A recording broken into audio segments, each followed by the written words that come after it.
kita juga tidak bisa langsung buy pada saat ini juga. Mungkin ada teman-teman yang bilang jika harga sedang turun tajam ke sini dan kita buy di bawah, itu seperti menangkap pisau yang sedang jatuh.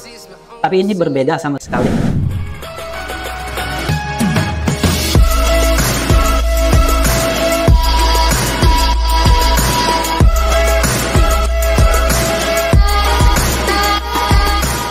Oke, selamat sore teman-teman, balik lagi di channel Pelatihan Profit Internasional bersama dengan saya Hendrik Susanto, riset analis PT Pelatihan Profit Internasional. Di kesempatan sebelumnya saya sudah menjelaskan tentang teknik yaitu untuk menentukan garis equilibrium dan juga zona premium dan juga zona diskon.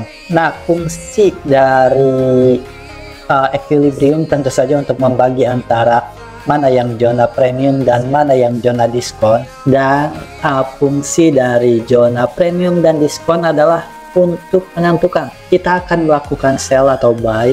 Jadi jika harga berada di zona premium, artinya harga sedang berada di harga yang lebih tinggi dari rata-ratanya gitu. Jadi itu adalah tempat yang bagus untuk melakukan penjualan. Dan jika harga di bawah equilibrium atau tepatnya di dalam zona diskon, itu artinya harga sedang berada di bawah dari harga rata-rata pada periode tersebut. Dan itu adalah waktu yang tepat untuk kita melakukan pembelian. Tapi balik lagi, tidak selamanya harga di zona premium itu kita sell dan harga di zona diskon itu kita buy gitu. Oke, jadi untuk lebih jelasnya tentang premium dan diskon bisa tonton di video sebelumnya, karena kali ini kita akan melanjutkan, istilahnya melanjutkan. Jadi setelah kita tahu di mana zona premium dan diskonnya gitu, sekarang adalah kapan atau di mana kita akan entry-nya. Oke, ini kita ke daily dulu ya. Oke, kita mungkin tidak akan terlalu ke time frame yang kecil. Kenapa? Karena balik lagi, time frame kecil itu banyak noise ya. Jadi di time frame kecil itu banyak sekali noise. Dan sehingga sinyal di time frame kecil itu kurang akurat. Jadi kita akan hanya menggunakan time frame yang besar D1 dan kemudian yang kecilnya H1 atau 1 jam untuk menentukan apakah kita entry atau tidak. Oke, kita sudah mendapat balik lagi, ini basic sekali ya, kita menentukan apakah terjadi break of structure atau change of character atau tidak.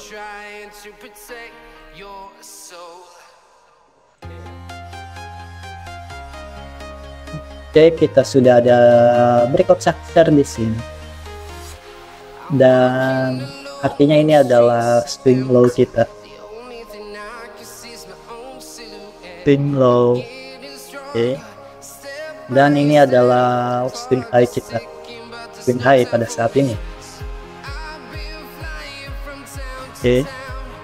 Setelah kita mendapatkan swing low dan swing high, kita tarik Fibonacci untuk kita mendapatkan equilibrium.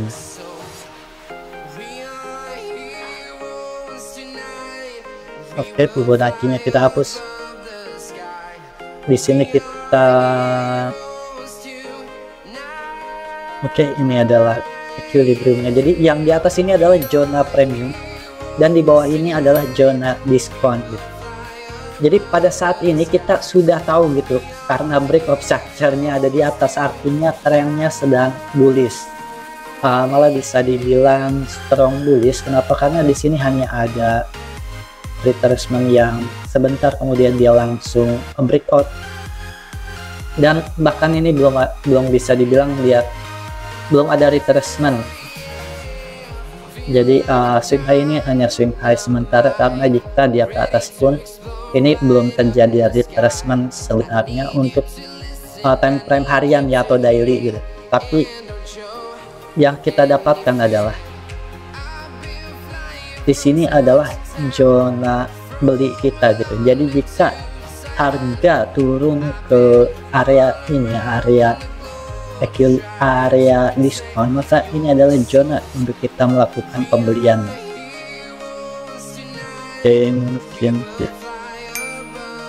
Kita kasih warna biru karena ini kita akan beli di area ini. Nah, apakah kita aman untuk sell karena sekarang sedang berada di zona premium? Ini adalah zona premium, dan seperti yang saya katakan tadi, zona premium adalah zona di mana kita bisa melakukan sell. Tapi balik lagi, tren saat ini adalah sedang bullish gitu. Alangkah bijaknya jika tren sedang bullish, maka kita hanya akan mencari opportunity untuk melakukan pembelian. Kita juga tidak bisa langsung buy pada saat ini juga, karena balik lagi sekarang sedang berada di zona premium, artinya harga sedang dikategorikan lebih mahal dari harga rata-ratanya. Jadi harga rata-rata si emas pada periode ini adalah ada di 2287,88 di sekitar harga tersebut, dan sekarang harga emas runningnya ada di 2371,64. Itu adalah harga running emas pada saat ini, dan itu lebih tinggi dari harga rata-ratanya. Karena harga rata-rata berarti kan harga terendah ditambah harga tertinggi dibagi 2. Itu adalah harga rata-rata, atau kita menyebutnya equilibrium. Jadi jika teman-teman gitu ingin mendapatkan trading dengan probability tinggi dan juga risk reward ratio yang bagus itu, maka teman-teman harus menunggu hingga harganya turun terlebih dahulu ke zona diskon ini. Baru di zona diskon ini kita cari opportunity untuk melakukan pembelian. Oke, jadi itu inti dari equilibrium dan juga zona premium dan diskon gitu. Jadi pada saat uptrend seperti ini gitu, jadi kita hanya menggunakan zona diskon untuk melakukan pembelian di area diskon tersebut. Dan jika trennya sedang downtrend atau bearish, kita hanya akan menggunakan zona premium untuk melakukan atau mencari opportunity untuk melakukan penjualan. Jadi pada saat sedang berada di downtrend, jadi kita hanya akan mencari opportunity untuk sell di zona premium. Jika dia masih berada di zona diskon, maka kita balik lagi ke aktivitas 80%, yaitu menunggu. Dan sebenarnya pada saat ini pun untuk yang trading menggunakan daily candle ya, ini masih dalam tahap menunggu ya.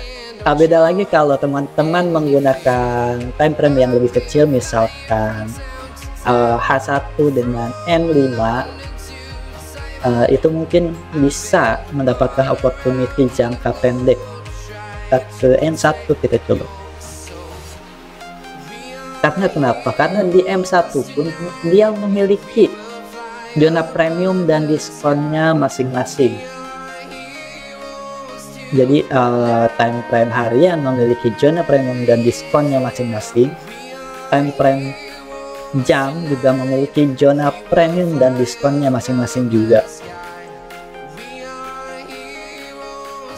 Dan meskipun ini sedang berada di zona premium, tapi belum tentu ini berada di zona premium di time frame A1.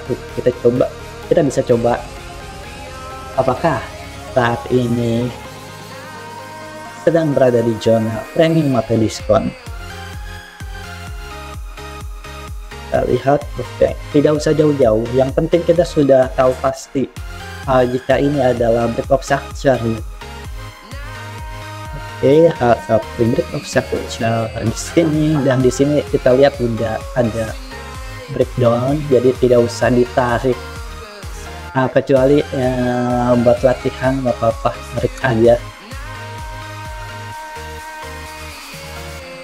Dan kita lihat di sini, ini adalah break of structure terakhir, dan berarti ini adalah swing low kita. Oke, ini adalah swing low-nya H1, dan swing high H1-nya sama seperti swing high-nya daily ya, sama-sama di sini. Dan kita lihat, kita tarik gitu dari swing low ke swing high, dan di sini kita dapat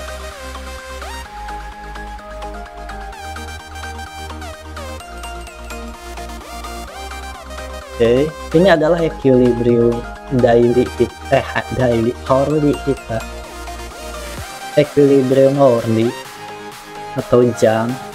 Dan karena balik lagi ini di H1 nya pun ini sedang berada di uptrend, artinya kita hanya akan menggunakan area diskon, dan area diskon tentu saja di sini. Kita lihat di sini, begitu dia turun gitu, dia berada di zona diskon, maka kemungkinan besar dia akan naik. Lalu bagaimana cara kita menentukan di mana sih kita akan melakukan pembelian? Apakah pada saat dia closing di bawah equilibrium, atau kita tunggu sampai dia naik kembali? Dan bagaimana kita tahu jika ini adalah akhir dari retracement tersebut? Jawabannya adalah kita tidak akan pernah tahu sampai itu terbukti. Jadi ini akhir dari retracement pun kita tidak akan tahu sampai dia naik dan menembus swing high yang ini. Jadi intinya selama ini belum ditembus, kita tidak tahu apakah ini akhir dari retracement-nya atau bukan. Tapi kita bisa menggunakan probability, karena balik lagi trading itu adalah permainan probabilitas. Mohon maaf gitu jika ada yang sensitif dengan kata main gitu, karena trading kok main-main ya. Jadi ini adalah istilah, mungkin kita akan pakai bahasa Inggris aja. Trading itu adalah game of probability. Jadi ini adalah kemungkinan. Jadi kita hanya bisa memprediksi kemungkinan di mana ia akan berakhir turunnya gitu. Seperti ini, ada penurunan cukup tajam dan kita prediksi di mana dia akan berakhir turunnya dan akan memantul ke atas. Mungkin ada teman-teman yang bilang jika harga sedang turun tajam ke sini dan kita buy di bawah, itu seperti menangkap pisau yang sedang jatuh. Tapi ini berbeda sama sekali. Kenapa kita bilang berbeda? Ini tidak seperti menangkap pisau yang jatuh, karena balik lagi di sini break of structure-nya itu ada di atas. Jadi kita lihat sama-sama break of structure H1-nya ada di atas. Itu artinya sedang dalam keadaan uptrend. Ini adalah sudah keputusan yang benar untuk melakukan pembelian pada saat harga berada dalam keadaan uptrend atau bullish. Sangat bagus juga kita menunggu hingga harganya masuk ke zona diskon untuk kita melakukan pembelian. Ditambah lagi mungkin buat teman-teman bisa menggunakan order block ya. Jadi kita lihat, kita cari gitu pada saat dia ada penurunan seperti ini. Cari candle merah terakhir. Candle merah terakhir di sini, ini ada candle merah terakhir, kemudian dia naik, dia turun lagi, dan ini adalah candle merah terakhir juga, kita naik. Jadi bisa dibilang di sini ada order block gitu. Jadi kita, ini adalah candle merah ini, kita gunakan ini, kita ganti dulu warnanya ke biru ya, biar karena ini adalah posisi pembelian. Jadi mungkin hijau deh, jangan biru, hijau, karena kita akan melakukan pembelian di area ini. Dan oke, kita lihat, jadi lebar dari order block adalah sepanjang candle tersebut, dari shadow atas ke shadow bawah. Oke, ini adalah zona untuk kita melakukan pembelian. Kita lihat, kita tarik ke kanan dan kita lihat juga gitu, setiap kali dia masuk ke order block dia terjadi pantulan ke atas, kemudian masuk. Kita lihat dia ada sedikit bablas ya, istilah apa namanya. Jadi ada sedikit tembus, tapi dia closing di atas, tidak closing di order block, dia di atas. Dan juga malah candlenya hijau gitu. Ini kita sering menyebut sebagai inducement. Jadi ini adalah perangkap itu buat mungkin yang menggunakan spending order self stop gitu. Pada saat dia break order block ini, karena pada saat order block di break, kemungkinan besar dia akan melanjutkan ke bawah, karena jika order blocknya di bawah dan di break, kemungkinan besar ia akan melanjutkan ke bawah, karena dan banyak orang yang menggunakan strategi breakout seperti itu, breakout order block. Dan juga balik lagi di sini, mungkin ada yang melakukan buy di sini pada saat dia sudah masuk ke order block, kemudian ke atas dan terjadi konfirmasi jika harga akan naik ke atas. Jadi mereka beli di area ini, dan sell-nya di mana? Sell-nya adalah di bawah swing low yang baru ini. Tentu saja dia ke atas dan kemudian ke bawah terkena stop loss terlebih dahulu, dan kemudian dia baru naik ke atas. Jadi itu yang sering terjadi, bisa dibilang setiap hari terjadi gitu. Jadi memang seperti itu keadaan market, baik itu di komoditi maupun currency gitu. Jadi buat teman-teman berhati-hati, tempatkan stop loss di posisi yang wajar, tapi balik lagi kita tempatkan stop loss mungkin ya sejauh mungkin, tapi dengan risk reward rasio yang bagus, minimal 1:3, risknya 1, rewardnya 3, dan baik itu stop loss maupun take profit itu di posisi yang masuk akal. Jadi jangan karena kita takut terkena stop loss, kita taruh stop loss di sini dan kita memaksakan untuk take profit 1:3 jauh di atas sana ya. Jadi misalkan gitu, long position kita di sini, kita di bawah karena takut gitu, nanti di sini ditembus dikit lagi terus langsung ke atas, takut gitu. Jadi SL-nya dilebarin. Nah, yang jadi masalah adalah di mana take profit kita. Tentu saja risk reward yang baik itu 1:3 gitu. Oke. Meskipun di sini dapat ya 1:3 kan. Sebenarnya ini masih bisa masuk sih, 1:3. SL berada di bawah swing low dan take profit berada di sekitar swing high kita. Ini masih rasional gitu, tapi ada yang tidak rasional. Mungkin ada yang entry pada saat dia menunggu ada konfirmasi 1, 2, 3 candle hijau di sini. Oke, kebanyakan orang akan stop loss di area sini dan ini terkena SL, tapi karena takut terjadi inducement, dia tarik. Dan untuk take profit di higher high itu hanya dapat 1:1,7, jadi dia paksakan 1:3.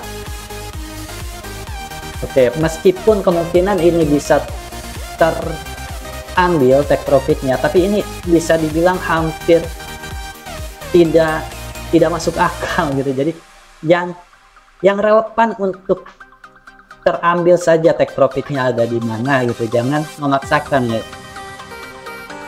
Jika memang trading plan kita adalah kita menunggu konfirmasi 3 candle dan SL kita di bawah swing low kita, swing low yang baru, maka ya biarin saja terkena take profit ya. Karena pada saat kita SL di sini, kita entry di sini dan SL di sini, risk reward rasio 1:3, berada di body swing high yang baru ini. Ini adalah lebih relevan gitu, lebih masuk akal untuk terkena take profitnya meskipun dia terkena stop loss terlebih dahulu. Tapi ini lebih masuk akal gitu daripada kita tarik SL-nya ke bawah dan kita tarik lagi take profitnya ke atas supaya kita bisa dapat risk reward ratio 1:3 gitu. Karena jika take profitnya tidak kita naikkan ke atas, risk reward ratio 1:3 kita tidak bisa dapatkan. Jadi untuk kasus yang terkena SL ini lebih jauh lebih masuk akal untuk terkena take profitnya gitu daripada yang tadi SL-nya ditarik ke bawah, TP-nya juga ditarik ke atas gitu. Jika pun kita menggunakan 3 candle kembali gitu, setelah terkena SL atau stop out di sini, kita bisa entry lagi gitu, karena di sini ada konfirmasi lagi gitu. Konfirmasi lagi long position, di sini kita entry pada saat, dan L-nya tentu saja di swing low yang baru ini baru kita tarik 1:3. Oke, 1:3 tidak, ini bisa dibilang dia harus break high yang baru. Sebenarnya bisa saja, tapi saya tidak istilahnya tidak menyarankan untuk melakukan hal ini ya. Saya lebih prepare untuk meletakkan take profit di sini, take profit di body swing high kita, dan karena ini hanya 1:2 maka saya tidak entry pada saat terjadi konfirmasi, tapi saya turunkan, saya pending order ya. Jadi saya akan tunggu sampai si harga ini kembali ke bawah. Oke, area ini sampai dia tunggu sampai dia ke bawah kemudian ke atas, dan jika harga tidak menyentuh pending order saya pun saya tidak masalah, karena balik lagi ya, artinya ini memang bukan trading, istilahnya masih belum rezeki gitu. Jadi ini yang saya lakukan untuk mendapatkan risk reward ratio gitu. Jika pada saat konfirmasi dan target take profit yang rasional kita tadi itu tidak mendapatkan risk reward ratio yang baik, lebih baik tunggu sampai harganya ada sedikit pullback untuk ke bawah sehingga kita mendapatkan risk reward ratio yang kita inginkan. Oke. Jadi mungkin seperti ini dulu untuk materi kita kali ini, dan mungkin kita akan lanjut dengan materi yang lain di video kita selanjutnya. Dan semoga ini semua bisa membantu teman-teman yang masih belajar dalam trading, terutama technical analysis. Dan saya Hendrik Susanto, terima kasih banyak sudah menyaksikan channel dan video kita kali ini. Salam profit, bye bye.